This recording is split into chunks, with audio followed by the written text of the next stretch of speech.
যেমন সেটা হতে পারে যে লোহা, ওটাতে মরিচা ধরবে না। আমরা এমন একটা পড়াশোনায় পড়েছি যে পদার্থটা ব্যবহার করব, তার মাধ্যমে মরিচা ধরা থেকে কোনো বস্তু রক্ষা পাবে। মানে তড়িৎ প্রবাহ আমি ব্যবহার করে কোন একটা বস্তুর উপর কি পেইন্টিং করাকে হচ্ছে কি তড়িৎ প্লান্টিং বলে, তাই না? জি স্যার। আচ্ছা, জুয়াইরিয়া বলো, গ্যালভানাইজিং বলতে কি বোঝায়? গ্যালভানাইজিং হচ্ছে এমন একটি প্রক্রিয়া যেটাকে লোহার তৈরি জিনিসের উপর দস্তার প্রলেপ দেওয়া হয়। হ্যাঁ, গুড। তারপর হচ্ছে সুভা বলো যে হচ্ছে আহ ধাতুর ক্ষয় রোধে হচ্ছে আমরা কি কি ব্যবস্থা গ্রহণ করি, বা হচ্ছে ধাতুর আমরা যে ক্ষয়রোধ হচ্ছে করার জন্য রং করি, রংটা হচ্ছে কিভাবে কাজ করে ক্ষয় রোধে? রং করার মাধ্যমেও ধাতুর ক্ষয়রোধ করা যায়, কিন্তু সেটা স্বল্প সময়ের জন্য। আমরা যদি দীর্ঘ সময়ের জন্য ধাতুর ক্ষয়রোধ রোধ করতে চাই, তাহলে সেটা আমাদের গ্যালভানাইজিং বা তড়িৎ প্রলেপন করতে হবে। আর যদি আমরা রঙই করতে চাই, তাহলে কিছুদিন পরে আবার ওই জিনিসটাকে রং করে দিতে হবে। হুম। তো রং করা মানে হচ্ছে তোমার হচ্ছে যেই, ধরো এই যে এই কলমটা, কলম বলতেছি আমি, চামচটা যদি তুমি রং করো, তার মানে হচ্ছে তোমার এই হচ্ছে তোমার আয়রনটা, এই যে আয়রন মানে হচ্ছে Fe, জানো তো আয়রনের সংকেত জি ফেরিক স্যার। বলা হয়, হ্যাঁ। এখন এইখানে হচ্ছে H2 আছে, তো এইটা ডিরেক্টলি হচ্ছে ফেরিকের সংস্পর্শে এসে FeU মানে ফেরিক অক্সাইড তৈরি করে ফেলবে। বাট এখন যদি তুমি এখানে একটা বাধা দিয়ে দাও, রঙের প্রলেপ দাও, হ্যাঁ রঙের প্রলেপ দাও, তখন আর এই যে বাতাসে থাকা পানির অণুটা তোমার সরাসরি হচ্ছে ফেরিক মানে হচ্ছে আয়রনের সাথে তোমার বিক্রিয়া করতে পারে না বা সংস্পর্শে আসতে পারে না, যার কারণে হচ্ছে এটা একটু দীর্ঘস্থায়ী হয় আর কি, মরিচা পড়ে না। বাট রং হচ্ছে বেশি দিন থাকে না, হ্যাঁ। রং হচ্ছে উঠে যায় বা হচ্ছে নষ্ট হয়ে যায় অন্য কোনো ইয়ার সাথে বিক্রিয়া করে করে হচ্ছে, ওইটা হচ্ছে দীর্ঘস্থায়ী না। এই কারণে হচ্ছে রং কয়েকদিন পর পর হচ্ছে আবার করতে হয়। আচ্ছা, তো এই হচ্ছে আমাদের মরিচা। আর বাকি ইয়াগুলা গেছে যে হচ্ছে প্রত্যাবর্তী অপ্রত্যাবর্তী লিখছো সবাই? জি স্যার। জি স্যার। জি স্যার। বলো তো প্রত্যাবর্তী আর অপ্রত্যাবর্তীর মধ্যে একটা একটা করে পার্থক্য বলো, তিনজনে দুই মানে একটা করে পার্থক্য, ছয়টা তিনটা চারটা পার্থক্য বলো। স্যার হচ্ছে প্রত্যাবর্তী পরিবর্তনটা হচ্ছে অস্থায়ী, এবং হচ্ছে আর হচ্ছে কিছুদিন সেটাকে হচ্ছে ভৌত বা রাসায়নিক পরিবর্তন করে হচ্ছে আগের হুম। অবস্থায় ফিরিয়ে আনা যায়। আর অপ্রত্যাবর্তী পরিবর্তনটা হচ্ছে স্থায়ী, সেটাকে কোনো ভৌত বা রাসায়নিক আহ, প্রক্রিয়া করে আগের অবস্থায় ফিরিয়ে আনা যাবে না। আচ্ছা, তারপর আরেকজন বলো।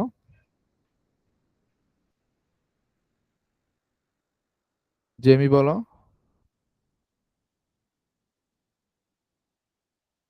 স্যার, প্রত্যাবর্তী পরিবর্তনের কারণে মানে জুয়ারিয়া যেটা বললো আমি সেটা একটু নিচ্ছি।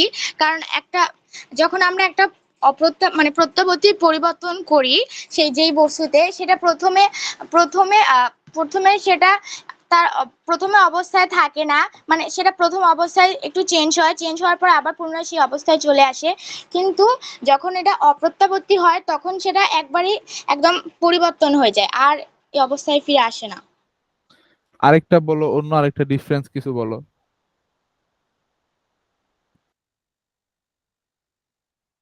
উদাহরণ দাও একটা দেখি। স্যার স্যার, হচ্ছে উদাহরণ যেমন প্রত্যাবর্তী প্রত্যাবর্তী পরিবর্তনের পরিবর্তন, উদাহরণ প্রত্যাবর্তী হচ্ছে গলন স্ফুটন, তারপর হচ্ছে গলন স্ফুটন বাষ্পীভবন, তারপর হচ্ছে কঠিনীকরণ, দ্রবীভূতকরণ ইত্যাদি। আর অপ্রত্যাবর্তী পরিবর্তনের উদাহরণ হচ্ছে উম, ডিম সেদ্ধ করা বা রান্না করা, গুঁড়া করা ইত্যাদি। আচ্ছা, সুভা বলো তো একটা পার্থক্য। স্যার, কোনো কাপড়ে যদি কোনো অংশ ছিঁড়ে যায়, তাহলে আমরা সেটাকে পুনরায় সেলাই করে ব্যবহার করতে পারবো, এটা একটা প্রত্যাবর্তী পরিবর্তন। আর অপ্রত্যাবর্তী পরিবর্তন হচ্ছে কোনো মশলা, যেমন দারুচিনি, জিরা, ধনিয়া ইত্যাদিকে যদি আমরা গুঁড়ো করে ফেলি, তাহলে সেটাকে আর পূর্বের অবস্থায় আমরা ফিরিয়ে আনতে পারবো না। আচ্ছা, মোটামুটি হচ্ছে এখানে বুঝতে পারছি যে তোমাদের ধারণা ক্লিয়ার। আচ্ছা, রিসাইকেলের গুরুত্ব বলো, একটা একটা একটা করে মোট তিনটা গুরুত্ব বলো তিনজনে। সুভা থেকে শুরু করো। স্যার, এটি রিসাইকেল করার মাধ্যমে পরিবেশে আবর্জনার পরিমাণ অনেকটা কমে যায়। আরেকজন বলো। স্যার রিসাইকেল করার মাধ্যমে সুভা যেরকম বলে পরিবেশে আবর্জনার পরিমাণটা কমে যায়। এই আবর্জনার পরিমাণটা কমার ফলে আবার আমাদের পরিবেশে অনেক তো দূষণ আছে, যেমন বায়ু দূষণ, মাটি দূষণ, পানি দূষণ, এই দূষণটাও কমে যায়। হুম, আচ্ছা, আর হচ্ছে তারপর হচ্ছে রিসাইকেল জুয়েরিয়া বলো। করার ফলে পৃথিবীর প্রাকৃতিক সম্পদ যেমন বিভিন্ন কাঁচামাল, খনিজ পদার্থ, তেল ইত্যাদি সংরক্ষণ করা যায় এবং শক্তির ব্যবহার কমানো যায় এবং তা সংরক্ষণ করা যায়।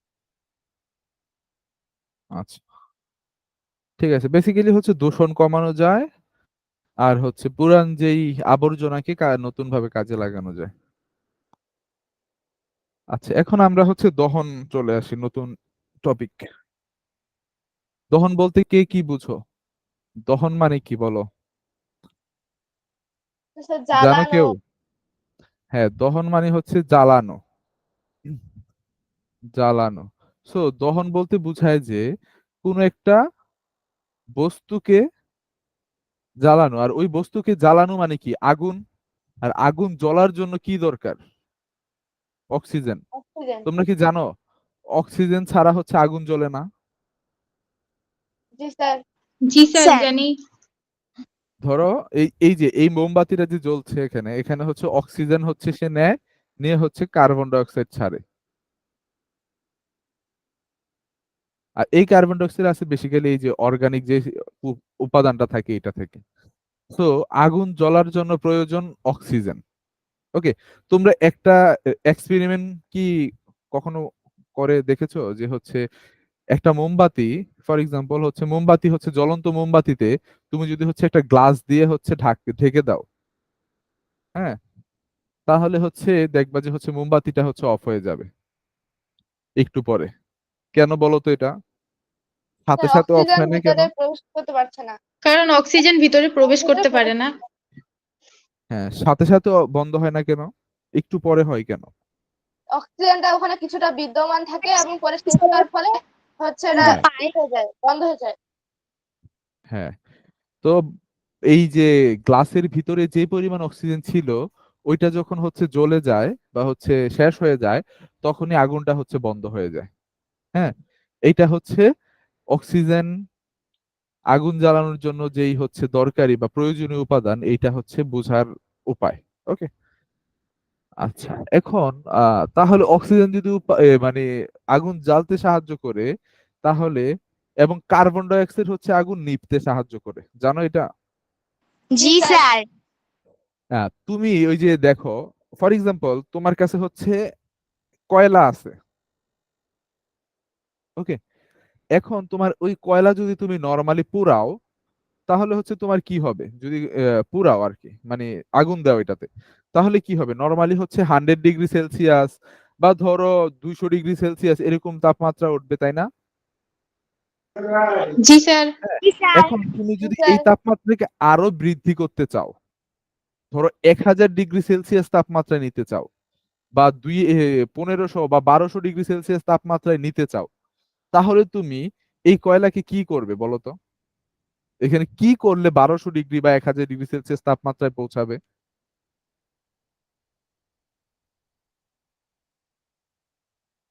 এতক্ষণ যা পড়ছো ওইখান থেকেই বলতে পারবা তোমরা, মানে অনেক তোমরা অ্যান্সার তাপমাত্রা জানো। দিতে হবে, মানে অনেকক্ষণ জ্বালাতে হবে। অনেকক্ষণ জ্বালালে কি অনেকক্ষণ যদি জ্বালাও 200 ডিগ্রি থাকলো, অনেকক্ষণ ধরে 200 ডিগ্রি সেলসিয়াস দিল, বাট এমন কি উপায় আছে যার কারণে আমি 200 ডিগ্রিকে 1000 ডিগ্রিতে নিতে পারবো, বা 1200 ডিগ্রি সেলসিয়াসে হচ্ছে নিতে পারবো? এটা বলতে পারবা? স্যার অক্সিজেনের প্রবাহ বৃদ্ধি করতে হবে এবং হ্যাঁ, তাপমাত্রা বৃদ্ধি করতে হবে। অক্সিজেনের প্রবাহ যদি বৃদ্ধি করো, তাহলে অক্সিজেন যদি তুমি বেশি বেশি সাপ্লাই করো, হ্যাঁ, তাহলে তোমার তাপমাত্রাও বৃদ্ধি পাবে বেশি। এই কারণে দেখবা, তোমরা হচ্ছে কখনো দেখছো কিনা জানি না, ওই যে কামার যারা হচ্ছে তোমার লোহার দা, তারপর বটি, ছুরি এগুলো তৈরি করে, দেখছো কখনো? নো ওদের স্যার। কাছে হচ্ছে একটা এয়ার ব্যাগ থাকে, হ্যাঁ, এটা হচ্ছে পাম্প করে এই চুলার ভিতরে হচ্ছে অক্সিজেন সাপ্লাই বাড়ায়। আর অক্সিজেন সাপ্লাই বাড়ার ফলে ওইখানে আগুনও হচ্ছে আর বেশি জ্বলে। হ্যাঁ, তাপমাত্রা হচ্ছে 1000 1200 এরকম ডিগ্রি সেলসিয়াসে পৌঁছায়, যার ফলে লোহাকে সহজে গলানো যায়। না হলে নর্মালি হচ্ছে যেই তোমার চুলার তাপমাত্রা ওইটা কিন্তু 1000 ডিগ্রি সেলসিয়াস না, ওইটা নর্মালি ধরো 100 ডিগ্রি বা হচ্ছে 150 ডিগ্রি সেলসিয়াসের মতো দেয়, যেটা দিয়ে তুমি বাসাবাড়ি রান্না বান্না করো। বাট কয়লার ক্ষেত্রে তুমি যদি অক্সিজেন সাপ্লাই বাড়াও, তাহলে এখানে তাপমাত্রা হচ্ছে অনেক বেশি বাড়বে। বুঝতে পারছো? এই কারণে হচ্ছে অক্সিজেন সাপ্লাই জি হচ্ছে স্যার। বাড়িয়ে আমরা হচ্ছে সেম জিনিসের তাপমাত্রাকে আরো বেশি বৃদ্ধি করতে পারি। এটা হচ্ছে উপায়। আর অক্সিজেনের সাহায্যে, এই যে অক্সিজেনের সঙ্গে বিক্রিয়া করে আলো ও তাপ সৃষ্টি করার প্রক্রিয়াকেই বলা হয় দহন। দহন হচ্ছে একটা রাসায়নিক বিক্রিয়া। এটা সংজ্ঞাটা লিখে নাও, যে দহন হচ্ছে একটি রাসায়নিক বিক্রিয়া যেখানে কোনো বস্তু অক্সিজেনের সঙ্গে বিক্রিয়া করে আলো ও তাপ সৃষ্টি করে। এই যে এটা হচ্ছে সংজ্ঞা, দহনের সংজ্ঞা। আর একবার যদি কোনো কিছুকে তুমি পুড়ে ফেলো, ফর এক্সাম্পল তোমার কাছে হচ্ছে একটা কাঠ আছে, কাঠকে হচ্ছে তুমি পুড়ে ছাই বানায় ফেলছো, এখন কি তুমি আবার ছাই থেকে কাঠ তৈরি করতে পারবা? নো স্যার, পারবো না। নো এই কারণে স্যার। এটাকে বলা হয় অপত্যাবর্তী প্রক্রিয়া।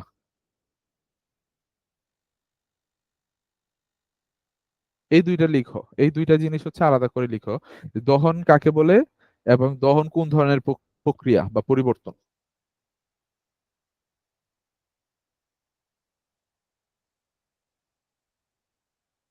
ওকে, একজন একটু রিডিং পড়ো তো এটা। স্যার আমি পড়ি জুয়াইদিয়া। হ্যাঁ পড়ো। দহন বলতে এক ধরনের রাসায়নিক বিক্রিয়া বোঝানো হয় যেখানে কোনো বস্তু অক্সিজেনের সঙ্গে বিক্রিয়া করে আলো এবং তাপ সৃষ্টি করে। স্বাভাবিকভাবেই এটি একটি অপ্রত্যাবর্তী পরিবর্তন। তোমরা তোমাদের দৈনন্দিন জীবনে সবসময় দহনের উদাহরণ হিসেবে আগুন জ্বলতে দেখেছো। তুমি যদি একটি মোমবাতি কিভাবে জ্বলে সেটি খুব সূক্ষ্মভাবে লক্ষ্য করো, তাহলে দহনের ব্যাপারটি আরো ভালোভাবে বুঝতে পারবে। মোম জ্বলার সময় কিছু অংশ গলে তরলে রূপান্তরিত হয়ে সলিতা বেয়ে উপরে উঠে যায়। উত্তাপে বাষ্পীভূত মোম অক্সিজেনের সঙ্গে বিক্রিয়া করে কার্বন ডাই অক্সাইড এবং পানিতে পরিণত হবার সময় আলো এবং তাপ তৈরি করে। যেহেতু প্রস্তুত হওয়া কার্বন ডাই অক্সাইড বর্ণহীন এবং পানি উত্তাপে বাষ্পে পরিণত হওয়ায় আমরা তা দেখতে পারি না। এখানে রাসায়নিক পরিবর্তন সংঘটিত হয় কারণ মোম পুড়ে তৈরি হওয়া কার্বন ডাই অক্সাইড এবং পানি মোম থেকে সম্পূর্ণ আলাদা পদার্থ একদম, এবং এগুলো বৈশিষ্ট্য মোম থেকে ভিন্ন ভিন্ন। অন্যদিকে যে অংশটি গলে গিয়ে নিচে এসে ঠান্ডা হয়ে জমাট বেঁধেছে, সেখানে রাসায়নিক পরিবর্তন না হয়ে ভৌত পরিবর্তন সংঘটিত হয়েছে, কারণ মোম গলে মোম মোম গলে অবস্থার পরিবর্তনের মাধ্যমে এবং ধর্মের কোনো পরিবর্তন না করে পুনরায় তা শীতল হয়ে জমাট বেঁধে আগের অবস্থায় ফিরে গেছে। স্বাভাবিকভাবে এটি স্বাভাবিকভাবে এই গলন এবং ঘনীভবন একটি প্রত্যাবর্তী পরিবর্তন, কারণ এই মোম সংগ্রহ করে সেগুলো দিয়ে আবার নতুন করে একটি মোমবাতি তৈরি করা সম্ভব। হ্যাঁ, আমাদের তোমরা হচ্ছে বাসায় কখনো মোম গলার পর ওই মোমটাকে হচ্ছে গলিয়ে আবার নতুন মোম তৈরি করছো কখনো? জি এই স্যার। এক্সপেরিমেন্ট করছো? এটা হচ্ছে আমরা হচ্ছে ছোটবেলা করতাম, ধরো মোম গলে গেছে না, গলে পড়ে থাকতো না নিচে, তো ওইটাকে হচ্ছে আমরা নিয়ে যেতাম, নিয়ে হচ্ছে একটা ছোট একটা এরকম মাটি বা হচ্ছে তোমার স্টিলের একটা পাত্রে নিয়ে মোমগুলোকে গুঁড়া করে রাখতাম, রাখার পর ওইটা হচ্ছে সাবধানে, হ্যাঁ, একটা লম্বা একটা জিনিস দিয়ে চিমটি দিয়ে হচ্ছে ধরে আগুনে দিলে ওই মোমগুলো হচ্ছে গলে যেত। তারপর ওই যে পেঁপে গাছ, চিনো পেঁপে গাছ? জি স্যার। জি পেঁপে স্যার। গাছের ইয়াগুলা দেখেছো, এরকম সরু ভিতরে যে ইয়া থাকে, মানে ফাঁকা থাকে পাতার ইয়াগুলা, জি স্যার। এগুলাতে হচ্ছে ঢেলে দিতাম, ঢেলে তারপর ভিতরে হচ্ছে একটা এই যে এরকম সুতা টাইপের হচ্ছে দিয়ে দিতাম। তারপর যখন হচ্ছে মোমটা ঠান্ডা হয়ে যেত, তখন হচ্ছে শক্ত হয়ে হচ্ছে একটা মোমবাতি শেপ তৈরি করে ফেলতো। তখন ওই এই যে পেঁপে গাছে যে ইয়াটা ছিল, পাইপ বা হচ্ছে ডগাটা ছিল, ওইটা হচ্ছে ভেঙে ভিতরে মোমবাতি হচ্ছে বের করে ফেলতাম। তো ওইটা হচ্ছে মোমবাতি, মানে রিসাইকেল করার হচ্ছে একটা প্রসেস। কিন্তু যখন হচ্ছে তুমি মোমবাতিটাকে হচ্ছে একবার জ্বালানোর পর আবার হচ্ছে তুমি রিসাইকেল করো, তখন ওইটার ভিতরে যে কার্বোহাইড্রেট গুলো থাকে ওইগুলা হচ্ছে অনেকটাই হচ্ছে তোমার ওই যে জ্বলে যায়, মানে দহনের ফলে তোমার হচ্ছে ইয়া হয়ে যায়, পুড়ে যায় বা হচ্ছে নষ্ট হয়ে যায়, যার ফলে হচ্ছে ওই পরবর্তীতে যেই মোমটা হচ্ছে তুমি পাও ওইটা প্রথম যেই মোমটা ছিল ওইটার মতো এত বেশি দীর্ঘস্থায়ী হয় না। ওইটা হচ্ছে অনেক দ্রুত হচ্ছে গলে, মানে দ্রুত গলে যায় আর কি, শেষ হয়ে যায় দ্রুত অনেক। ওইগুলা হচ্ছে এক্সপেরিমেন্ট। আচ্ছা, এটা বুঝতে পারছো তো দহনটা কি বুঝাইছে? জি স্যার। আচ্ছা, কারো কি কোনো কোশ্চেন আছে এখানে? No sir. Sir. No sir. আচ্ছা, এখন আসো হচ্ছে দৈহিক শক্তি কি, এটা একটু পড়ো তো। দৈহিক শক্তি জেমি পড়ো। দৈহিক শক্তি, আমরা যে বিভিন্ন ধরনের খাবার খাই তা আমাদের পাকস্থলীতে গিয়ে জমা হয়। হজম হবার পরে পুষ্টি উপাদানগুলো আমাদের দেহে শোষিত হয়। আমাদের দেহকোষে যেসব উপাদান ভেঙে গিয়ে প্রচুর পরিমাণে তাপশক্তি উৎপন্ন করে। এই প্রক্রিয়াটি দহনের মতোই একটি প্রক্রিয়া, কারণ সেটি সম্পূর্ণ করার জন্য দেহকোষের রক্ত অক্সিজেন সরবরাহ করে এবং প্রক্রিয়া সম্পূর্ণ হওয়ার পর তাপের সঙ্গে কার্বন ডাই অক্সাইড এবং পানি তৈরি হয়। এই প্রক্রিয়ায় যে শক্তি তৈরি হয় আমরা সেসব শক্তি ব্যবহার করে সারাদিন বিভিন্ন কাজ করে থাকি। যদি তাপ শক্তি তৈরি না হতো আমরা কাজ করার জন্য কোনো শক্তিই পেতাম না। বড় দাবানল, ছোট মোমবাতি কিংবা আমাদের দেহকোষের দহন সবগুলোই আসলে এক ধরনের রাসায়নিক পরিবর্তন। স্যার নিচের আচ্ছা, পানি এখন দেখো, না না, এখন দেখো এই যে দহন প্রক্রিয়াটা কি সুন্দর। এটা হচ্ছে তোমার কার্বোহাইড্রেট থাকে, ধরো আমি এই যে কার্বোহাইড্রেট কার্বোহাইড্রেট নিলাম, প্লাস হচ্ছে অক্সিজেন নিলাম, আর প্লাস হচ্ছে কিছু উপাদান থাকে, এইগুলা মিলে হচ্ছে আমার কার্বন ডাই অক্সাইড প্লাস শক্তি, হ্যাঁ, প্লাস হচ্ছে H2O, এগুলা হচ্ছে তৈরি করে। তো কার্বন ডাই অক্সাইড অক্সিজেনের উপস্থিতিতে দহন হয়ে এই যে হ্যাঁ, কার্বোহাইড্রেট অক্সিজেনের উপস্থিতিতে দহন হয়ে কার্বন ডাই অক্সাইড শক্তি আর কি তৈরি করে, পানি তৈরি পানি। করে। এটা হচ্ছে দহনের প্রক্রিয়া, এটা হচ্ছে দহন প্রক্রিয়া বা রিয়াকশনটা। এটা এভাবে জেনারেলাইজ করা যায় যে এটা হচ্ছে একটা দহন প্রক্রিয়া, যেখানে হচ্ছে কার্বোহাইড্রেট গুলা অক্সিজেনের সাহায্যে বিক্রিয়া করে কার্বন ডাই অক্সাইড শক্তি এবং কি তৈরি করে, পানি তৈরি করে। এটা হচ্ছে দহন প্রক্রিয়া। সো এটা হচ্ছে একটা রাসায়নিক পরিবর্তন, কারণ এখানে হচ্ছে কার্বোহাইড্রেট থাকে আর এখানে অক্সিজেন থাকে। আর নতুন যে উপাদানগুলো তৈরি হয় দেখো, এগুলা কি হচ্ছে আগের গুলার সাথে মিলে না, এখানে নো নতুন স্যার। কিছু যৌগ সৃষ্টি করছে, যার কারণে এটা হচ্ছে একটা রাসায়নিক পরিবর্তন। হ্যাঁ, আর শক্তি পাই আমরা এই যে যখন হচ্ছে আমরা এই যে মোমবাতি জ্বালাই তখন আমরা কি শক্তি পাই বলো তো? আলো শক্তি পাই না? তাপ শক্তি। আলো, তাপ, এই দুইটা পাই। তারপর এখানেও দেখো যখন হচ্ছে আমাদের খাবারগুলা হচ্ছে এই যে কোষের ভিতরে যায়, কোষ তো চিনো, কোষের ভিতরে খাবারগুলা যায় গিয়ে ওইখানে মাইটোকন্ড্রিয়া বেসিক্যালি হচ্ছে এই প্রক্রিয়াটা হয়, জানো এটা? জি মাইটোকন্ড্রিয়া স্যার। শক্তিকর বলা হয় যে। জি স্যার। জি স্যার। তো মাইটোকন্ড্রিয়ার ভিতরে হচ্ছে এই প্রক্রিয়াটা হয়ে ওইখান থেকে কার্বন ডাই অক্সাইড বের হয় আর হচ্ছে শক্তি বের হয়, হ্যাঁ, যেটা হচ্ছে আমরা এটিপি বলি, এডিনোসাইন ট্রাইফসফেট। তো ওইটা হচ্ছে পরে আমাদের শরীরে কি করে কাজে লাগে আর কি। আমরা যে প্রাত্যহিক জীবনে যে মানে কাজ করি বা শক্তির যে ব্যবহার করি, দৈহিক শক্তির, ওইটা হচ্ছে ওইখান থেকে এটিপি থেকে হচ্ছে আসে। তো যে প্রক্রিয়ায় হচ্ছে আমাদের আমরা সেসব শক্তি ব্যবহার করে সারাদিন কাজ করে থাকি আর কি। সো দৈহিক শক্তি উৎপাদন করার প্রক্রিয়াটাকেও দহন প্রক্রিয়া তুমি সাথে তুলনা করতে পারো, কারণ ওইটাও হচ্ছে একই ভাবে হয় যে হচ্ছে আমরা যে খাবার খাই ওটা হচ্ছে কার্বোহাইড্রেট প্লাস ও রক্তের যে অক্সিজেন যায় আমরা নিঃশ্বাসের সাথে গ্রহণ করি ওইটা, এটা দুইটা বিক্রিয়া করে কার্বন ডাই অক্সাইড তৈরি করে, পানি তৈরি করে এবং কি তৈরি করে, শক্তি তৈরি করে।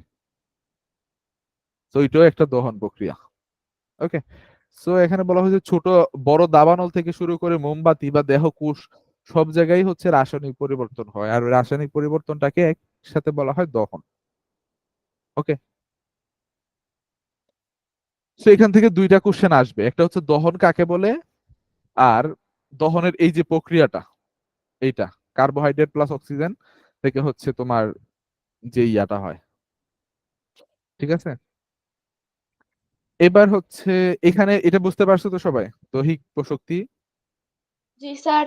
জি স্যার। আচ্ছা, স্যার। এখন হচ্ছে পানি চক্রটা আমরা দেখি। পানি চক্র কে পড়বা? এই যে শুভা পড়ো। পানি চক্র, কার্বন পানি চক্র, চক্র। অক্সিজেন চক্র, তিনটাই পড়ো। পানি চক্র, ওয়াটার সাইকেল। তোমরা সবাই জানো যে আমরা বিভিন্ন উৎস থেকে পানি পেয়ে থাকি, যেমন বর্ষাকালে বৃষ্টি থেকে আমাদের দেশে পানি আসে। মধ্যে মধ্যে উজান থেকে ঢল নেমে দেশের বিভিন্ন অঞ্চল বন্যার পানিতে তলিয়ে যায়। সেসব বন্যার পানি কোথা থেকে আসে, আবার বর্ষা শেষে বৃষ্টির পানি যায়ই বা কোথায়? পরের বছর সেগুলো আবার ফিরে আসেই বা কোথা থেকে? পৃথিবীতে পানি এক উৎস থেকে আরেক উৎসে এলে একটি চক্রের মাধ্যমে স্থানান্তরিত হয়। তোমরা কি জানো কিভাবে বৃষ্টি হয়? সূর্যের তাপে পৃথিবী পৃষ্ঠে থাকা পানি বাষ্পে পরিণত হয়। পুকুর, নদী, সাগর, খালে থাকা পানি থেকে সৃষ্ট সেই জলীয় বাষ্প উপরে গিয়ে শীতল হয়ে পানির কণায় পরিণত হয়। পানির কণাগুলো একত্রিত হয়ে মেঘের সৃষ্টি করে, যা আকাশে ভেসে বেড়ায়। ছোট ছোট কণাগুলো একত্রিত হয়ে বড় কণার সৃষ্টি করে, যেগুলো পরবর্তীতে বৃষ্টির পানি হিসেবে আমাদের পৃথিবী পৃষ্ঠে ফিরে আসে। মেঘের পানির কণাগুলো যখন খুব বেশি ঠান্ডা হয় তখন তা জমাট বেঁধে বরফের কণায় পরিণত হয় এবং মধ্যে মধ্যে সেগুলো শিলাবৃষ্টি হিসেবে ভূপৃষ্ঠে এসে পতিত হয়। বৃষ্টির পানি যায় নদীতে এবং ধীরে ধীরে নদী থেকে সাগরে প্রবাহিত হয়। এভাবে ভূপৃষ্ঠের পানি বাষ্পীভূত হয়ে মেঘে পরিণত হয়ে পুনরায় আবার ভূপৃষ্ঠে বৃষ্টি হিসেবে ফিরে আসে। এই বৃষ্টির পানি আবার নদীতে যায়, তারপর আবার সাগরে। পানির এ ধরনের চলাচলকে বলে পানি চক্র। পাশের ছবিতে যেটি দেখানো হয়েছে। আমরা জানি যে পানির একটি অংশ মাটির নিচে গিয়ে জমা হয়, সেটাকে ভূগর্ভস্থ পানি বলে। আমরা প্রায়ই সেটা উত্তোলন করে পান করার কাজে, ধোয়া মোছার কাজে এবং সেচের কাজে ব্যবহার করে থাকি। কোনো কোনো স্থানে বাতাস কিছু জলীয় বাষ্পকে মেঘ হিসাবে বহন করে পাহাড়ের চূড়ায় নিয়ে যায়। মেঘ ঠান্ডা হয়ে সেখানে তুষারের সৃষ্টি করে। গরমকালে সূর্যের তাপে তুষার গলে পানিতে পরিণত হয়ে এবং পাহাড় থেকে নিচে নেমে আসতে থাকে। এভাবে পাহাড়ের ঢালে ছোট ছোট নদীর সৃষ্টি হয়। এসব ছোট ছোট নদী আবার সমতল ভূমিতে পতিত হয়ে বড় নদীর সৃষ্টি করে। সবশেষে সেই পানি গিয়ে সাগরে পতিত হয়। ভূপৃষ্ঠের পানি থেকে মেঘ, মেঘ থেকে পাহাড়ের তুষারের মাধ্যমে পানিচক্রে আসে। পুনরায় আবার তুষার গলা পানি নদীতে প্রবাহিত হয়ে সর্বশেষ সাগরে পতিত হয়। এভাবে পানিচক্র আবর্তিত হয়। পানিচক্রের সঙ্গে জড়িত দুইটি প্রক্রিয়া হচ্ছে বাষ্পীভবন এবং ঘনীভবন। বাষ্পীভবনের মাধ্যমে পানি নদী, নালা, খাল, বিল, পুকুর ইত্যাদি থেকে সূর্যের তাপে বায়ুমণ্ডলে বাষ্প আকারে চলে আসে। এই জলীয় বাষ্প ধীরে ধীরে যখন উপরে উঠে তখন তাপমাত্রা তুলনামূলকভাবে কম থাকায় জলীয় বাষ্প ঘনীভবনের মাধ্যমে ছোট ছোট পানির কণায় পরিণত হয়ে মেঘে রূপান্তরিত হয়। পানিচক্রের সঙ্গে জড়িত অন্য দুইটি প্রক্রিয়া হচ্ছে কঠিনীভবন এবং তরলীভবন। বিশেষ ক্ষেত্রে পানি চক্রে ছোট ছোট পানি বিন্দু কঠিনীভবনের মাধ্যমে জমাট বেঁধে বরফে পরিণত হয়, যা পাহাড়ের চূড়ায় জমা থাকে। গরমের সময় তরলীভবনের মাধ্যমে এই বরফ গলে পানিতে প্রবাহিত হয়। এখানে উল্লেখ্য যে এই চারটি প্রক্রিয়ায় ভৌত পরিবর্তন। আচ্ছা, তো এখানে কয়টা পরিবর্তন হয় বা কয়টা প্রক্রিয়া হয়? কঠিনীভবন, তরলীভবন, আর কি হয়? বাষ্পীভবন, বাষ্পীভবন, ঘনীভবন। ঘনীভবন। তো এই চারটা ভবন কাকে বলে, ওইটা হচ্ছে তোমাদের এইচডব্লিউ। ঠিক আছে, লিখতে না পারলে সমস্যা নাই, আমি হচ্ছে পরে হেল্প করে দেবো। হচ্ছে তোমরা ট্রাই করবা। ওকে, এটা হচ্ছে নেক্সট দিনের এইচডব্লিউ। আর হচ্ছে পানি চক্র। পানি চক্র হচ্ছে তোমরা, দাঁড়াও ওয়েট, কয়টা স্টেপ লাগবে আমি বলি, মানে পয়েন্ট করে লিখবা। আমি বলি, তোমরা হচ্ছে শোনো। প্রথমে হচ্ছে নদী, নালা, খাল, বিল, পুকুর, সমুদ্রের পানি হচ্ছে কি হয়, সূর্যের তাপে বাষ্পে পরিণত হয়, তাই না? বাষ্পে পরিণত হয়ে হচ্ছে কোথায় যায়? বাতাসের সাথে মিশে। মিশে হচ্ছে এই ভূপৃষ্ঠ থেকে হচ্ছে উপরে উড়ে যায়। 2 নাম্বার দিবা হচ্ছে উড়ে গিয়ে এরকম অনেকগুলা হচ্ছে বাষ্প একত্রে হয়ে কি হয়, ঘন হয়, ঘন বা হচ্ছে ঘনীভবনের মাধ্যমে বৃষ্টিতে তৈরি মানে পরিণত হয়। আবার কোনো কোনো পানি কি হয়, মানে তরলীভবনের মাধ্যমে তরলে পরিণত হয়। আবার কোনো কোনো পানি বা হচ্ছে বাষ্পগুলা ঘনীভবনের মাধ্যমে কঠিন বরফ বা হচ্ছে তুষারে পরিণত হয়, যেটা পাহাড়ের চূড়ায় জমা থাকে। আর তরলীভবনের মাধ্যমে যে বৃষ্টি তৈরি হয়, ওইটা হচ্ছে কি হয় বলতো? ভূগর্ভস্থ হিসেবে পানি জমা হয় এবং হচ্ছে সমুদ্রে বা নদীতে চলে যায়। না, তখন হচ্ছে ওইটা বৃষ্টি হিসাবে আবার ভূপৃষ্ঠে পতিত হয়, তাই না? এই জি হচ্ছে স্যার। 2 number point. তারপর ওই প্রাথিত যে পানিটা আছে, ওইটা হচ্ছে নদী, নালা, খাল, বিল হয়ে আবার সমতলে ফিরে আসে। সমতল থেকে আবার কোথায় যায়? সমুদ্রে চলে যায়। বায়ুমণ্ডলে। 3 নাম্বার পয়েন্ট। 4 নাম্বার পয়েন্ট হচ্ছে ওই যে বরফ জমছে পাহাড়ের চূড়ায়, ওইটা হচ্ছে পাহাড়ের ঢাল বেয়ে বিভিন্ন নদী নালার মাধ্যমে ওই বরফের পানি গলে আবার সমুদ্রে সমতল হয়ে সমুদ্রে ফিরে যায়, এবং আবার হচ্ছে সমুদ্রের পানি বাষ্পে পরিণত হয়, এভাবেই এই সাইকেলটা চলতে থাকে। তো 5টা পয়েন্টে হচ্ছে তোমরা মানে 5টা পয়েন্ট করে লিখবা, 1 2 3 এরকম 5টা পয়েন্টে হচ্ছে পানি চক্রটাকে হচ্ছে উপস্থাপন করবা। এটা হচ্ছে এইচডব্লিউ। তো 2টা এইচডব্লিউ দিছি এখানে, বাষ্পীভবন, ঘনীভবন, তরলীভবন কাকে বলে। এগুলো দেখো একদম সিকুয়েন্সিয়ালি হয়। প্রথমে বাষ্পীভবন হয়, হয়ে হচ্ছে কি হয়, বাষ্পে পরিণত হয়। তারপর ঘনীভবন হয়, হয়ে কি পরিণত হয়, বৃষ্টিতে পরিণত হয়, তাই না? ঘনীভবন জি হয় স্যার। মেঘে পরিবর্তন হয়, মেঘ হয়। আমি নিচে লিখে দেই মেঘ। বাষ্প হয়ে হচ্ছে জলীয় বাষ্প, জলীয় বাষ্প, এটা লিখে নিতে পারো। তারপর হচ্ছে তোমার এখানে 2টা হয়, একটা হচ্ছে কঠিনী ভবন, হ্যাঁ, আরেকটা হচ্ছে তরলী ভবন। আচ্ছা, এটা একটু সুন্দর করে লিখে দিই এখানে, এটা তোমরা লিখে নাও।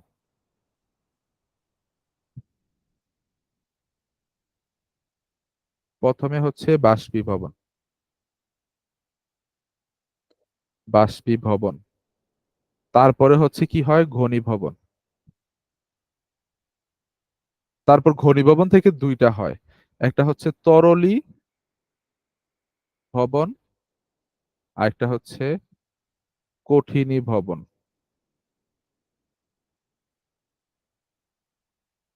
ওকে, এই 2টা হয়। তো দেখো বাষ্পীভবনে হচ্ছে কি হয়, জলীয় বাষ্পে পরিণত হয়। জলীয় বাষ্প কি হয়, ঘন হয়ে মেঘে পরিবর্তন হয়, মেঘ। তারপর 2টা হয়, এই যে তরলী ভবনে হয়ে বৃষ্টি পরিণত হয়, বৃষ্টি।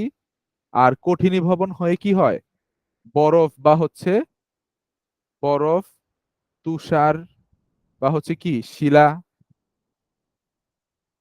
শিলা বা হচ্ছে এগুলো তৈরি করে, তাই না? তো এই হচ্ছে প্রক্রিয়াগুলো, আর এই হচ্ছে তোমার প্রক্রিয়ার মাধ্যমে যা যা হয়।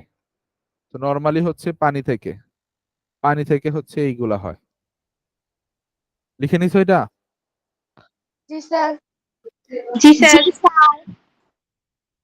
আচ্ছা, এইবার চলে আসো হচ্ছে এইটাই হচ্ছে বেসিক্যালি তোমার পানি চক্রটা, আর তেমন কিছুই নাই। এখানে অনেক কিছু হচ্ছে পেঁচাইছে, এত কিছু হচ্ছে বলা লাগে না। এই চিত্রটা অবশ্যই এঁকে দিবা, বুঝতে পারছো? পানি চক্রের এই চিত্রটা, এই যে একটা গাছ এভাবে হচ্ছে, দেখো পানি চক্রের চিত্রটা যদি ড্র করতে যাও তখন হচ্ছে কিভাবে ড্রয়িং করবা, এটা পারবা তোমরা? আমি হচ্ছে একটু দেখিয়ে দিই কিভাবে হচ্ছে বেসিক জিনিসটা কি হবে। এই যে স্ক্রিন দেখা যায় না, হোয়াইট বোর্ড। জি স্যার। জি স্যার। এই যে নরমালি হচ্ছে একটা, এই যে একটা গাছ ড্র করবা, তারপরে হচ্ছে এই যে পাহাড় একটু ড্র করে দিবা, পাহাড়ের মধ্যে হচ্ছে এরকম নদী থাকবে, আর এইখানে হচ্ছে সমুদ্র থাকবে। হ্যাঁ, এটা হচ্ছে ধরো সমুদ্র। তো এই যে এইখান থেকে সমুদ্র থেকে পানিগুলা বাষ্প হয়ে এই যে ছোট ছোট ছোট ছোট মেঘ তৈরি করে, আর সবগুলা মেঘ একত্রে হয়ে ঘন হয়ে কি হয়, ঘন হয়ে এই যে বৃষ্টি হয়, বৃষ্টি হয়। আর এই যে পাহাড়ের চূড়ায় হচ্ছে বরফ, এখানে এরকম চিহ্নিত করে দিবে, এখানে বরফ হয়, এগুলো হচ্ছে মেঘ। হ্যাঁ, ঘনীভবনের মাধ্যমে এই যে এখানে ঘনীভবন হয়। হ্যাঁ, তারপর হচ্ছে এই যে বৃষ্টি পরে হচ্ছে কি, বৃষ্টি মানে হচ্ছে কি, তরলীকরণ হয়, তরলী ভবন হয়, ভবন হয়ে এইগুলা হচ্ছে বৃষ্টি হয়, এই যে বৃষ্টি হয়। আর এখানে কঠিনী, কঠিনী ভবন হয়ে কি হয়, এখানে বরফে পরিণত হয়, তাই না? আর এই যে এখানে বাষ্পীভবন হয়ে, বাষ্পীভবন হয়ে হচ্ছে ছোট ছোট মেঘ তৈরি করে, আর ওই মেঘগুলোই হচ্ছে পরে গিয়ে হচ্ছে কি হয়, ঘনীভবন হয়ে বড় বৃষ্টি হয়। বুঝতে পারছো? জি আর স্যার। এটা স্যার রং হচ্ছে করতে নদী। হবে? আরে না, রং টং করা লাগবে না, রং করলে কেটে দিবে পেন্সিল দিয়ে, যদি বলে আর কি যে চিহ্নিত চিত্রটা আঁকো, তাইলে হচ্ছে তোমরা আঁকবা, না হলে হচ্ছে ওই যে ফ্লো চার্ট দিয়ে দেখাই দিবা, যে হচ্ছে প্রথম হচ্ছে পুকুর, তারপর বা হচ্ছে নদী, তারপর হচ্ছে সমুদ্র থেকে কি হয়, পানি এই যে বাষ্প হয়, বাষ্প হয়ে কি তৈরি করে, মেঘ তৈরি করে, বাবা হচ্ছে জলীয় বাষ্প তৈরি করে, জলীয় বাষ্প তৈরি করে। তারপর জলীয় বাষ্প কি হয়, ঘনীভূত জি। হয়, হয়ে হচ্ছে কি তৈরি মেঘ করে, তৈরি মেঘ তৈরি করে। তারপরে এটা এইভাবে দেখাই, মেঘ থেকে হচ্ছে কি হয়, একটা কঠিনীকরণ হয়, কঠিনী ভবন, আরেকটা হচ্ছে কি, মানে দুইটা হয়, একটা এই যে কঠিনীভবন, আরেকটা হচ্ছে তরলীভবন। তরলীকরণ। তো তরলীভবন হয়ে হয় বৃষ্টি, আর কঠিনীভবন হয়ে হয় বরফ বা হচ্ছে শিলা। তখন এটা হচ্ছে হয়, এইভাবে দেখাই দিবা ফ্লোচার্ট এঁকে। ফ্লোচার্ট আঁকতে পারলেই ফুল মার্ক। আর স্যার আমরা হচ্ছে চিত্র আঁকবো না ফ্লোচার্ট করবো, তৈরি করবো? যদি চিত্র আঁকতে বলে তাহলে চিত্র এঁকে দিবা, চিত্রের মাধ্যমে ব্যাখ্যা করো এরকম লেখা থাকবে, তখন চিত্র একটা এঁকে দিবা। আর যদি বলে হচ্ছে এমনি ব্যাখ্যা করো, চিত্র আঁকতে না বলে, তখন তুমি টাইম থাকলে হচ্ছে চিত্র আঁকবা আর কি। ওকে, এখন আসো কার্বন চক্র, এটা কে পড়বা? কার্বন চক্র। স্যার আমি পড়ি জুয়াইরিয়া। হ্যাঁ, পড়ো পড়ো। কার্বন চক্র, কার্বন সাইকেল। কার্বন চক্র মূলত দেখায় কিভাবে কার্বন পরমাণু চক্রাকার প্রক্রিয়ায় এক অবস্থা বা মাধ্যম থেকে আরেক অবস্থায় স্থানান্তরিত হয়। কার্বন চক্রের একটা ছবি পাশে দেওয়া হলো। কার্বন চক্রের প্রধান ধাপ এরকম। এই যে দেখো, এটা কার্বন চক্রটা দেখো কিভাবে হয়, আগে একটু দেখাই। কে কার্বন ডাইঅক্সাইড গ্রহণ করে আর কে কার্বন ডাইঅক্সাইড ছাড়ে বলো তো? উদ্ভিদ হচ্ছে কার্বন ডাই অক্সাইড গ্রহণ করে, আর হচ্ছে প্রাণী বা মানুষ হচ্ছে হচ্ছে কার্বন ডাই অক্সাইড গ্রহণ ত্যাগ করে। ছাড়ে, হ্যাঁ। তো শুধু প্রাণীরাই হচ্ছে যে কার্বন ডাইঅক্সাইড ছাড়ে এমন না। রাতের বেলায়, রাতের বেলায় হচ্ছে তোমার গাছ বা উদ্ভিদও হচ্ছে কি করে কার্বন ডাইঅক্সাইড ছাড়ে, জানো এটা? জি কে কে স্যার। জানো এটা? জি জি স্যার। স্যার। তো এখন বলছে যে রাতের বেলা হচ্ছে বড় গাছের নিচে, এই যে দেখো রাতের বেলা বড় গাছের নিচে যদি হচ্ছে কেউ ঘুমায়, ঘুমালে শ্বাসকষ্ট রোগ হয়, শ্বাসকষ্ট হয়। কেন বলো তো? এটা কে কার্বন ব্যাখ্যা ডাই করতে অক্সাইড পারবা? বেশি থাকে, কার্বন ডাই অক্সাইড বেশি থাকে এবং অক্সিজেনের পরিমাণ সেখানে কম থাকে, আর হ্যাঁ, উদ্ভিদ হচ্ছে অক্সিজেনটা গ্রহণ করে নেয়। হ্যাঁ, শুভা বলো তো।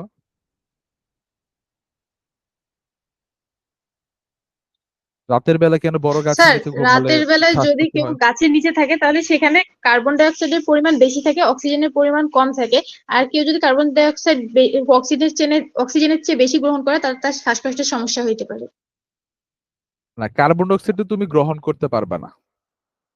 হ্যাঁ, তুমি হচ্ছে আচ্ছা, জেমি বলো, তারপর হচ্ছে আমি বলতেছি, দেখি তোমরা কি বুঝতে পারছো। স্যার, যেহেতু রাতের বেলা ওই গাছের ওখানে কেউ একটা শুয়ে আছে, যেহেতু আমরা জানি যে রাতের বেলায় যদি আমরা কোনো গাছের নিচে শুয়ে থাকি সেখানে কার্বন ডাই অক্সাইডটা প্রচুর পরিমাণে বৃদ্ধি পায়। তাহলে যদি ওখানে কেউ শুয়ে থাকে সেখানে তো সে অক্সিজেনটা বেশি পরিমাণে পাবে না, ফলে তার বিভিন্ন ধরনের সমস্যা হবে, যেমন শ্বাসকষ্ট।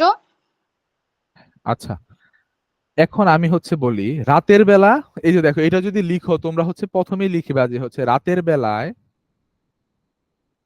গাছ অক্সিজেন গ্রহণ করে, তাই না? গ্রহণ করে। জি স্যার। আর অনেক ব্যাপক হারে হচ্ছে করে, ব্যাপক হারে করে। যার কারণে তুমি যে হচ্ছে রাতের বেলা যে গাছের নিচে হচ্ছে ঘুমাবা বা হচ্ছে দাঁড়াবা, তখন হচ্ছে তোমার আশেপাশে যে অক্সিজেন গুলা ছিল ওইগুলা হচ্ছে গাছই হচ্ছে নিজে গ্রহণ করে নেয়, করে হচ্ছে কার্বন ডাইঅক্সাইড ছাড়ে। অক্সিজেন গ্রহণ করে, কার্বন ডাইঅক্সাইড ছাড়ে। যার কারণে তুমিও তো অক্সিজেন গ্রহণ করবা। এখন গাছ যে অক্সিজেন গ্রহণ করে ফেলছে, এখানে যে অক্সিজেনের ঘাটতি দেখা দিবে। হ্যাঁ, এই যে দেখো গাছ অক্সিজেন গ্রহণ করার ফলে, O2 গ্রহণের ফলে তৈরি হয় O2 এর ঘাটতি। যার কারণে তুমি যে হচ্ছে প্রয়োজনীয় অক্সিজেন গ্রহণ করবা, হ্যাঁ, বা হচ্ছে প্রয়োজনীয় অক্সিজেনের অভাবে, প্রয়োজনীয় O2 এর অভাবে, হ্যাঁ, শ্বাস নিতে কি হবে? কষ্ট হবে। আর এইটাই হচ্ছে তোমার শ্বাসকষ্টের কারণ। হচ্ছে রাতের বেলা গাছ প্রচুর পরিমাণে অক্সিজেন গ্রহণ করে, বড় গাছ যেহেতু, আর যার কারণে হচ্ছে ওই গাছের নিচে হচ্ছে অক্সিজেনের ঘাটতি দেখা দেয়। আর অক্সিজেনের ঘাটতি দেখা দিলে কি হয়? ওইখানে তুমিও অক্সিজেন গ্রহণ করতে আসছো, গাছ আগেই অক্সিজেন গ্রহণ করে নিছে, এখন তুমি তো আর অক্সিজেন পাবা না ওইখানে। তো প্রয়োজনীয় অক্সিজেনের অভাব দেখা দিবে, তখন হচ্ছে তুমি শ্বাসকষ্টে ভুগবা অক্সিজেনের অভাবে।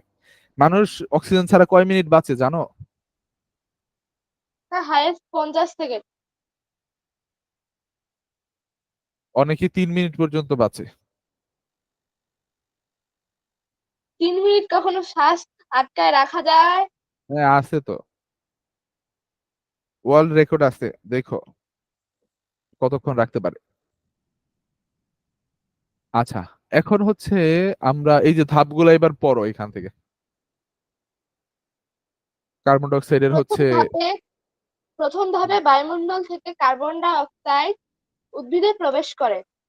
সালোক সংশ্লেষণ প্রক্রিয়ায় উদ্ভিদ সূর্যালোকের সহায়তায় পানি ও কার্বন ডাই অক্সাইডের সঙ্গে বিক্রিয়া করে তাদের খাদ্য, গ্লুকোজ এবং আমাদের জন্য অক্সিজেন তৈরি করে। দ্বিতীয় এই ধাপে ধাপগুলা কিন্তু ইম্পর্টেন্ট। এসব উদ্ভিদ ভক্ষণ করে এবং প্রাণীদেহে এই কার্বন পরমাণু সঞ্চিত হয়। তৃতীয় ধাপে বা মৃত্যুর পর এসব প্রাণী এবং গাছপালা ব্যাকটেরিয়া দ্বারা ভেঙে যায়। তখন তার একটি অংশ সরাসরি কার্বন ডাই অক্সাইডে রূপান্তরিত হয়, বায়ুমণ্ডলে প্রবেশ করে কার্বন চক্রটি সম্পূর্ণ করে। তৃতীয় ধাপে আরেকটি গুরুত্বপূর্ণ অংশ হলো উদ্ভিদ এবং প্রাণীর জীবাশ্ম জ্বালানিতে রূপান্তর। জীবাশ্ম জ্বালানিতে কার্বন এবং হাইড্রোজেন থাকে এবং সেগুলো পচনশীল উদ্ভিদ এবং প্রাণী থেকে তৈরি হয়। মৃত উদ্ভিদের দেহ ব্যাকটেরিয়া দ্বারা ভেঙে গিয়ে একটা নির্দিষ্ট অবস্থায় মাটির নিচে জীবাশ্ম জ্বালানি হিসেবে জমা হয়। প্রাকৃতিক গ্যাস, কয়লা, কেরোসিন অথবা পেট্রোল এই প্রক্রিয়ায় তৈরি হয়ে থাকে। জীবাশ্ম জ্বালানি আমরা রান্নার কাজে, গাড়িতে, শিল্প কারখানায় এবং আরো অনেক কিছুতে ব্যবহার করে থাকি। জীবাশ্ম জ্বালানি এই ধরনের পরিবর্তনের মাধ্যমে কার্বন ডাই অক্সাইড এবং পানিতে রূপান্তরিত হয়ে বায়ুমণ্ডলে প্রবেশ করে চক্রটি সম্পূর্ণ করে। গাছপালা বা উদ্ভিদ তখন বায়ুমণ্ডল থেকে সালোক সংশ্লেষণের মাধ্যমে কার্বন ডাই অক্সাইড শোষণ করে পুনরায় চক্রটি শুরু করে। এছাড়াও মানুষের মতো প্রাণীকুল এবং উদ্ভিদ শ্বসনের সময় কার্বন ডাই অক্সাইড বায়ুমণ্ডলে ছেড়ে দেয়। অন্যদিকে সমুদ্রের পানিতে বিপুল পরিমাণ কার্বন ডাই অক্সাইড গ্যাস শোষিত হয়, যেগুলো সামুদ্রিক প্রাণীর মাধ্যমে আবার বায়ুমণ্ডলে ফিরে আসে। আচ্ছা আচ্ছা, তোমরা শেষ নিশ্চয়ই শেষ, আর পড়া লাগবে না। এখন তোমাদের জন্য হচ্ছে 7 মিনিট সময়, 7 মিনিট লাগবে, লাখার কথা না, 7 মিনিট সময় তোমরা হচ্ছে এই যে 4টা পয়েন্ট আছে না এখানে, এই 4টা জি স্যার। পয়েন্টকে আরো সহজ ভাবে নিজের ভাষায় হচ্ছে খাতায় লিখো। লিখে হচ্ছে একজন একজন করে হচ্ছে আমি বলবার, আমি হচ্ছে শুনবো যে হচ্ছে কারটা সবচেয়ে সহজ হয়েছে। মানে এই যে এখানে কয় লাইন আছে, টোটাল 3 লাইন আছে না ধরতে গেলে, ওইটাকে তুমি নিজের মতো করে স্যার, এক লাইনে হচ্ছে রিপ্রেজেন্ট করো। তারপর এইখানে হচ্ছে অনেক বড়, এটা ধরো হচ্ছে 5 লাইন 6 লাইন, ওইটাকে হচ্ছে তুমি 2 লাইনে বা হচ্ছে 3 লাইনে হচ্ছে নিজের মতো করে হচ্ছে সাজাও। সাজিয়ে দুই হচ্ছে নাম্বারটা আমাকে, কি ওটাই লিখবো না আরো ছোট করে লিখবো? তোমার ইচ্ছা, 2 নাম্বারটা যদি এক এক ওয়ার্ডে লিখতে পারো তাও হচ্ছে আমি অ্যাকসেপ্ট করব। বা এক ওয়ার্ডে তো তুমি আর করতে পারবা না, তো যতটুকু ছোট করা যায়। মেইন কথাটা হচ্ছে আমার এই 1 নাম্বার যা বুঝাইতেছে ওইটাই বুঝাবে, বাট আমার লেখাটা নিজের মতো হবে। করো, সময় শুরু এখন থেকে। এই 6টা 9 বাজে, ধরো 6টা 10 বাজে, 6টা 17-তে হচ্ছে আমি দেখবো।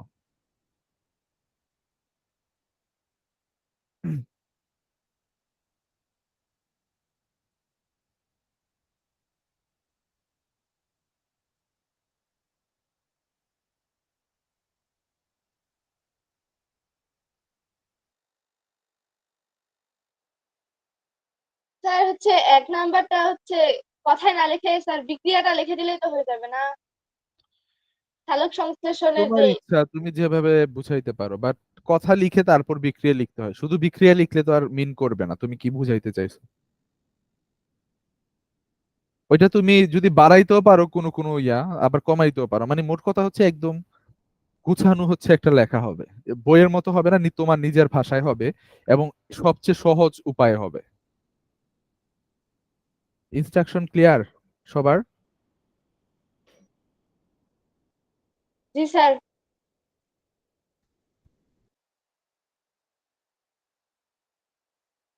Times up. কে কয়টা লিখতে পারছো বলো? স্যার জেমি কয়টা লিখছো? স্যার 3টা। এতক্ষণ লাগে কেন? আরে শেষ করো তাড়াতাড়ি, সবাই চারটা লিখো, লিখে জানো। স্যার আমার হয়ে গেছে। আচ্ছা, বাকিরা শেষ করো।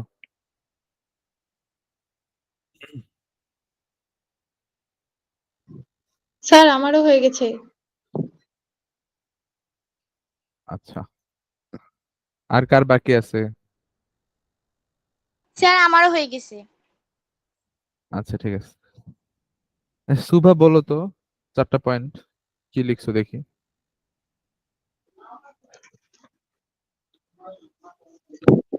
প্রথম ধাপে উদ্ভিদ বায়ুমণ্ডল থেকে কার্বন ডাই অক্সাইড গ্রহণ করে এবং পানি ও কার্বন ডাই অক্সাইডের সাথে বিক্রিয়া করে তার খাদ্য এবং অক্সিজেন তৈরি করে। দ্বিতীয় ধাপে প্রাণী এই উদ্ভিদকে গ্রহণ করে এবং তার দেহে কার্বন পরমাণু সঞ্চিত হয়। তৃতীয় ধাপে এই সকল উদ্ভিদ বা প্রাণী মারা যাওয়ার পর ব্যাকটেরিয়া তাদের ভেঙে ফেলে এবং এদের একটি অংশ কার্বন ডাই অক্সাইডে পরিণত হয়ে চক্রটি সম্পূর্ণ করে। আবার মারা যাওয়া উদ্ভিদকে ব্যাকটেরিয়া ভেঙে ফেলার পর সেটি মাটিতে জীবাশ্ম জ্বালানি হিসেবেও জমা হয়। জীবাশ্ম জ্বালানির পরিবর্তনের পর কার্বন ডাই অক্সাইড এবং পানিতে পরিণত হয়ে বায়ুমণ্ডলে প্রবেশ করে। আর প্রাণী কার্বন ডাই অক্সাইড ত্যাগ করে এবং উদ্ভিদ সালোক সংশ্লেষণ প্রক্রিয়ার মাধ্যমে কার্বন ডাই অক্সাইড গ্রহণ করে চক্রটি পুনরায় শুরু করে। শেষ? আচ্ছা, তারপর জি আরেকজন স্যার, বলো। আপনি তো শর্ট করে লিখতে বলছিলেন। আরেকজন বলো। স্যার আমি বলি, হ্যাঁ বলো। উদ্ভিদ কার্বন ডাই অক্সাইড গ্রহণ করে সালোক সংশ্লেষণ প্রক্রিয়ায় তাদের জন্য খাদ্য তৈরি করে এবং অক্সিজেন তৈরি করে। প্রাণী উদ্ভিদকে খাদ্য হিসেবে গ্রহণ করে এবং প্রাণী দেহে কার্বন পরমাণু সঞ্চিত হয়। মৃত্যুর পরে প্রাণীগুলো ব্যাকটেরিয়া দ্বারা ভেঙে যায় এবং একটি অংশ কার্বন ডাই অক্সাইডে রূপান্তরিত হয়ে বায়ুমণ্ডলে প্রবেশ করে। আর উদ্ভিদের এই ভাঙা অংশ একটি নির্দিষ্ট অবস্থায় মাটির নিচে জমা হয়, যেটা হচ্ছে প্রাকৃতিক গ্যাস, কয়লা আর কেরোসিন অথবা হচ্ছে পেট্রোল ইত্যাদি। হুম। আমরা রান্নার সময় জীবাশ্ম জ্বালানি ব্যবহার করি। এই জীবাশ্ম জ্বালানি ব্যবহার করার ফলে কার্বন ডাই অক্সাইড এবং পানি রূপান্তরিত হয়ে বায়ুমণ্ডলে প্রবেশ করে। উদ্ভিদ বায়ুমণ্ডল থেকে কার্বন ডাই অক্সাইড শোষণ করে চক্রটি পুনরায় শুরু করে। মানুষ শ্বসনের মাধ্যমে কার্বন ডাই অক্সাইড ত্যাগ করে এবং সমুদ্রে কার্বন ডাই অক্সাইড বিপুল পরিমাণে শোষিত হয়। সমুদ্রের প্রাণীরা বা মাছগুলা হচ্ছে কার্বন ডাই অক্সাইড গ্রহণ করে, কার্বন ডাই অক্সাইড ত্যাগ করে চক্রটি পুনরায় শুরু করে। আচ্ছা, জেমি বলো এবার। হ্যাঁ, ভেরি গুড। প্রথম ধাপে আমরা যে কার্বন ডাই অক্সাইডটা ত্যাগ করি, উদ্ভিদ সেটা গ্রহণ করে এবং আমাদের জন্য খাদ্য এবং অক্সিজেন তৈরি করে। তারপর দ্বিতীয় ধাপে প্রাণীতে মৃত্যু মানে প্রাণী যে উদ্ভিদটা খায়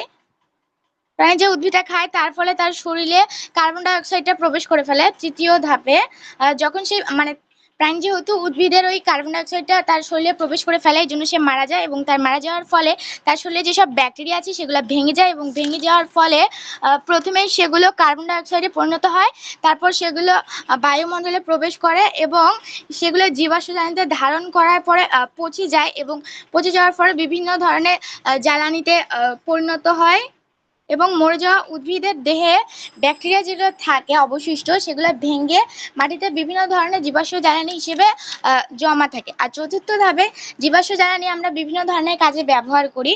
আর এই জীবাশ্ম জ্বালানির বিভিন্ন পরিবর্তন যেহেতু আছে, তাই কার্বন ডাই অক্সাইড ও পানিতে রূপান্তরিত হওয়ার কারণে এগুলো বায়ুমণ্ডলে প্রবেশ করে এবং এই চক্রটি সম্পূর্ণ করে।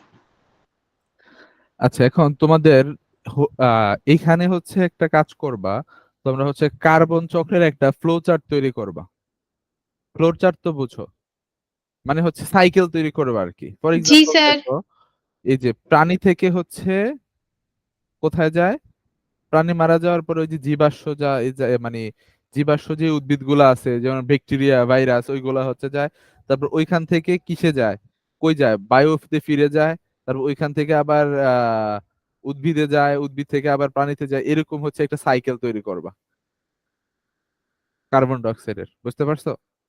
সেম অক্সিজেনের জি জন্য, স্যার। অক্সিজেনের জন্য স্যার একটা সাইকেল, ধাপগুলো কি লিখবো? কার্বন ডাই অক্সাইডের জন্য একটা সাইকেল। না না, সাইকেলে হচ্ছে ধাপ লিখার দরকার নাই। আর তোমরা যে ইয়াগুলো লিখছো না, চারটা ধাপ, ওইটা সবারটা ছবি তুলে হচ্ছে গ্রুপে দিয়ে দিবা, বুঝতে পারছো?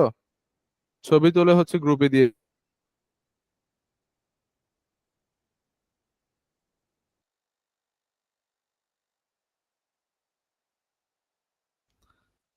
ওকে, এখন হচ্ছে আমরা অক্সিজেন চক্রটা দেখি। অক্সিজেন চক্রটা, আচ্ছা কার্বন চক্রটা বুঝতে পারছো তো তোমরা সবাই? যদি আসে পরীক্ষা পারবা না? স্যার কি স্যার পারবো। এবার পারবো। হচ্ছে এই যে অক্সিজেন চক্রটা হচ্ছে ফ্লো চার্টটা লিখো আগে। এই যে ফ্লো চার্টটা, এই যে এইটাকে বলা হয় তোমার, এটা সাইকেল। এই যে অক্সিজেন, এই যে উদ্ভিদ থেকে গেছে বায়ুমণ্ডলে, বায়ুমণ্ডল থেকে প্রাণীতে, প্রাণী থেকে আবার কোথায়, উদ্ভিদে। এভাবে হচ্ছে ঘুরে। তো কার্বন ডাইঅক্সাইডের জন্য এরকম একটা তোমরা এখানে তো ছবি সহ দেওয়া আছে, তোমরা জাস্ট ওইখানে লিখবা এই যে গাছপালা বা উদ্ভিদ, ওইখান থেকে হচ্ছে এই যে এইভাবে লিখবা উদ্ভিদ থেকে হচ্ছে যায় বায়ুমণ্ডল, বায়ুমণ্ডল, বায়ুমণ্ডল থেকে আসে হচ্ছে কোথায়, প্রাণীতে, প্রাণী থেকে যায় আবার গাছে। এরকম একটা সাইকেল লিখবা তোমরা, কার্বনের জন্য একটা, অক্সিজেনের জন্য একটা। ঠিক আছে, এটা হচ্ছে তোমাদের কাজ। এখন আমাকে হচ্ছে এই যে অক্সিজেন সাইকেলটা একটু পড়ো, কে পড়বা? অক্সিজেন সাইকেলটা হচ্ছে তিনটা ধাপে হচ্ছে লিখে দাও তো, তিনটা পয়েন্ট করে আমাকে। এটার জন্য 2 মিনিট সময়, তাড়াতাড়ি লিখো। দুইটা পয়েন্টে হচ্ছে তিনটা পয়েন্টে হচ্ছে লিখে দাও। ফার্স্টে হচ্ছে এই যে এই সাইকেলটা আর কি লিখবা। গাছ থেকে হচ্ছে বায়ুমণ্ডলে কার্বন ডাই অক্সাইড যায়, বায়ুমণ্ডল থেকে প্রাণী গ্রহণ করে, প্রাণী আবার যে অক্সিজেন ছাড়ে ওইটা হচ্ছে, সরি, কার্বন ডাই অক্সাইড ছাড়ে ওইটা গাছ গ্রহণ করে। এটা হচ্ছে আমাকে দুইটা তিনটা ধাপে লিখে দাও।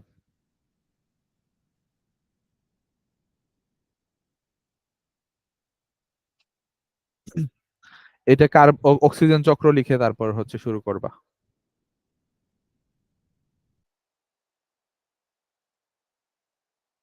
স্যার আমার হয়ে গেছে। স্যার আমারও হয়ে গেছে। আমারও হয়ে গেছে। আচ্ছা, ওই ওই ছবি, আচ্ছা ওই ছবিটা হচ্ছে গ্রুপে দিয়ে দিও। ওকে, সবারটা। এই যে কার্বন চক্র আর অক্সিজেন চক্রের যেই হচ্ছে সাইকেলটা মানে মানে ধাপগুলা হচ্ছে তোমরা লিখেছো খাতায়, ওইটা হচ্ছে গ্রুপে শেয়ার দিয়ে দিও, যাতে হচ্ছে আরেকজন দেখতে পারে তোমরা কি লিখছো। ওকে। আর হচ্ছে ইয়ে যে, আচ্ছা ঠিক আছে, তাহলে এখানে ক্লাস শেষ। তোমাদের কোনো কোশ্চেন আছে কারো? স্যার কি কি হোমওয়ার্ক দিলেন একটু আবার বলেন। হোমওয়ার্ক হচ্ছে ওই যে, হোমওয়ার্ক তো একটাই দিছি, চক্রগুলা হচ্ছে লিখবা ফ্লোচার্ট আকারে। তারপর হচ্ছে দুইটা চক্রই, তিনটা চক্রই লিখবে ফ্লোচার্ট আকারে। আর ওই যে বাষ্পীভবন ঘনীভবন কাকে বলে। তারপর হচ্ছে আরেকটা কি যেন দিছি, দহন, দহন কাকে বলে। পানি চক্র, যে বাষ্পীভবন ঘনীভবন এগুলা কাকে বলে, আর পানি চক্রটা, বুঝতে পারছো? পানি চক্রটা কি লিখবো, হচ্ছে এর ব্যাখ্যাটা লিখবো, ধাপ পানি অনুসারে। চক্রের ধাপগুলা আর কি লিখবা, ওই যেটা যেভাবে লিখছো আর কি, কার্বন চক্র, তারপর অক্সিজেন চক্র, পয়েন্ট করে। পানি চক্রটাও 5টা পয়েন্ট বা হচ্ছে 4টা 5টা 6টা যতটা পয়েন্ট হয় পয়েন্ট করে লিখবা। আর হচ্ছে বাষ্পীভবন ঘনীভবন তরলীভবন কাকে বলে ওইগুলা লিখবা। ক্লিয়ার? জি স্যার। বাকিরা জি স্যার। কারো কোনো জি কোশ্চেন স্যার। থাকলে করতে পারো।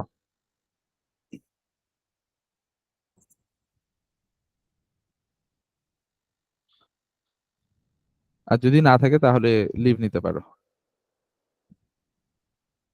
স্যার স্যার আসসালামু আলাইকুম। স্যার ওয়ালাইকুম আসসালামু আসসালাম। আলাইকুম।